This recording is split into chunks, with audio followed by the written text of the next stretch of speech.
नमस्कार मित्रांनो, आज आपण आलो आहे आडवाटेवरील अपरिचित बापूजी बुवा. बारामावळमधलं एक अग्रगण्य घराणं, मारणे घराणं यांचं वास्तव्य ज्या बारामावळमध्ये आहे, मोठे खोऱ्यामध्ये, याच डोंगररांगेमध्ये बापूजी बुवाचं एक अपरिचिताचं ठाण आहे की ज्याचा नव्याने जीर्णोद्धार केलेला आहे. मारणेवाडीमध्ये गाडी लावून ते ठिकाणून आम्ही स्वराज, नाव सांगा की चला,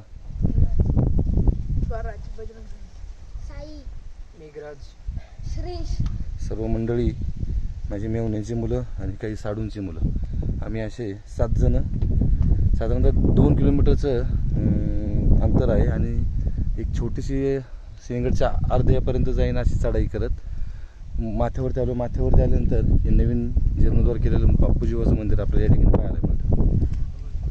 बाहेर नारळ फोडण्यासाठी एक सुंदर असं दगड, कोरीव दगड आहे. त्यानंतर एक हे काय प्रयोजन असं याचं सांगता येत नाही, परंतु दगडाचं एक मात्र आपल्याला एवढा अवशेष मात्र अतिप्राचीन दिसते. त्यानंतर हे नव्याने जीर्णोद्धार केलेलं मंदिर, या जीर्णोद्धार सोहळा 2010 रोजी झालेला आहे बापूजी बुवा मंदिर. आपण जर आतमध्ये आला तर सभामंडप सुंदर असं केलं आहे नव्यानेच. बापूजी बुवा प्रसन्न ज्यांनी केले, सौजन्य असेल, त्यानंतर महिलांनी घाबरत जाऊ नये.